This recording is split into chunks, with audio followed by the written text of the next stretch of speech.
Hello, my name's Mark Hallam, and I'm the author of Creating Wealth Through Self-Storage, and I'm the creator of the Self-Storage Quick Start Academy. We have courses and training, both free and paid for, that go very deep into how to support you in getting in this fantastic business of self-storage. I'm here to support the smaller investor. We help people strategically acquire and get in this business in a way that creates true wealth and a fulfilling career. And currently we're in the management series of these episodes. And last week, you remember last week, don't you?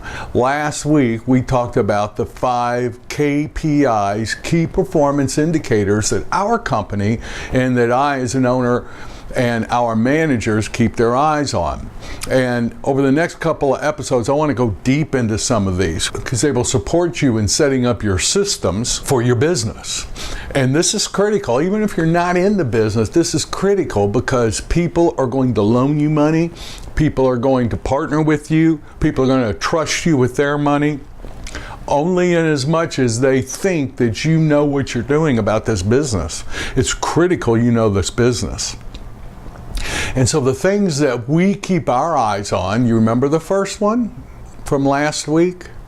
The first one was dollars per month. We track and keep our eye on dollars per month. Now, my experience is for the managers, this is the KPI they relate the most to. In their world, they're bringing in money into your facility, and that's the easiest thing for them to track, and that's usually how they relate to the facility.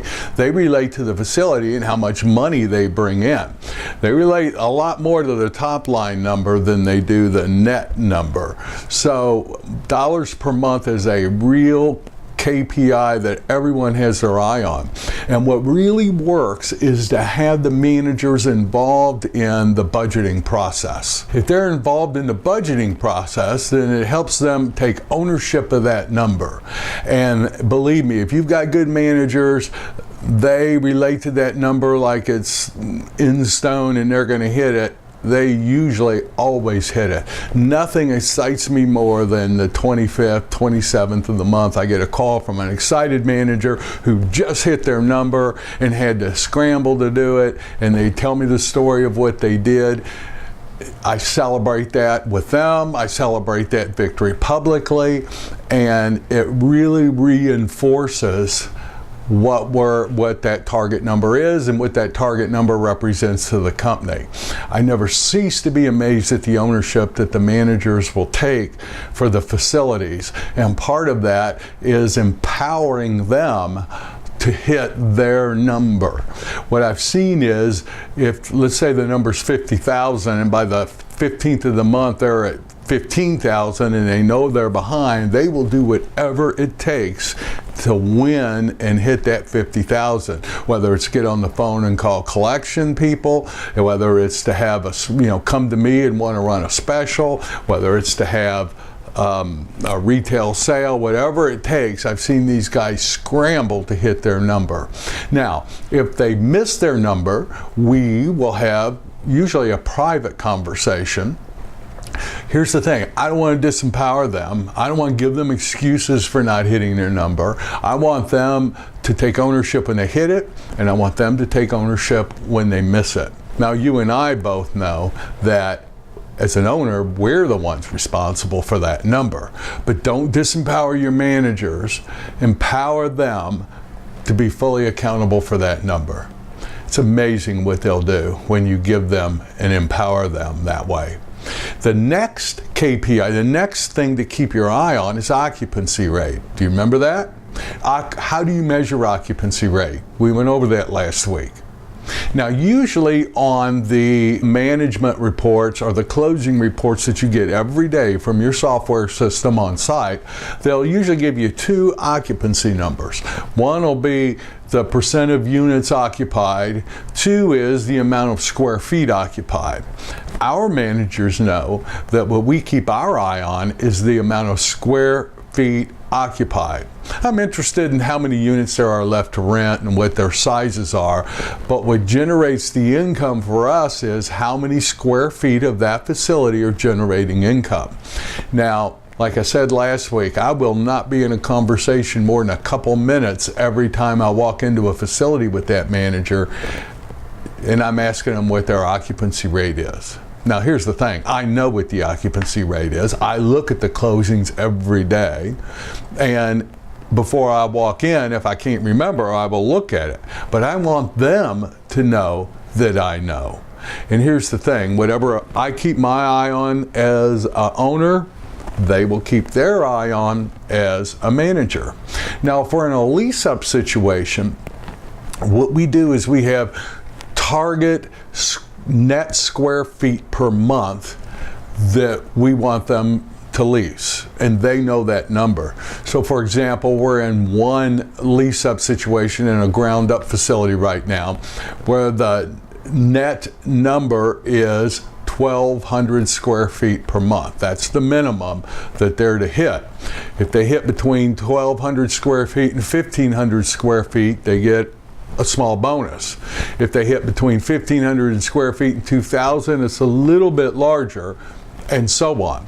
Then we have target dates and numbers. The 25% occupied by the end of the second quarter, 50% occupied by the end of the year. And if they hit those, there's a bigger bonus. And if they hit those early, there'll be a bonus per month, an additional monthly bonus for every month that they're early. We really have target numbers. All the managers know what the occupancy numbers are, and we go from there. In a lease-up situation, the income per month is based on the lease-up.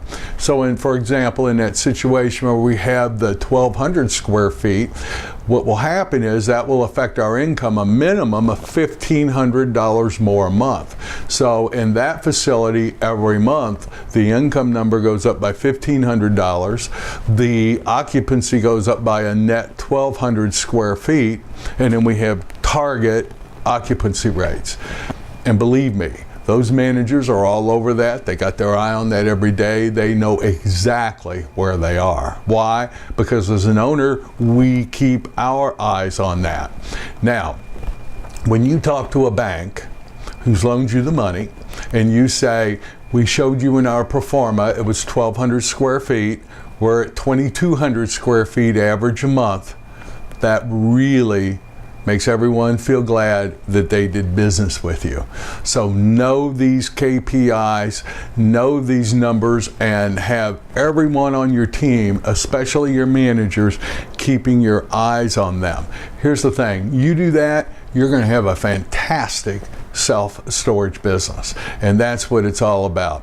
This is not a complicated business.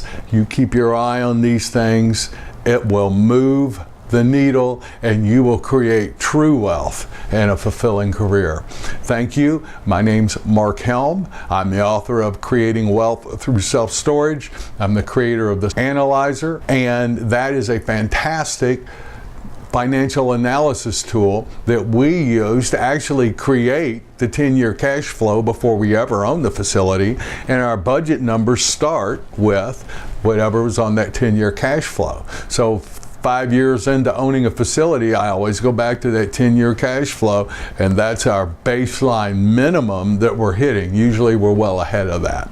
But it is a fantastic tool, especially if you're not good with Excel. So thank you. Let me know your challenges, let me know your successes, and I look forward to connecting with each and every one of you.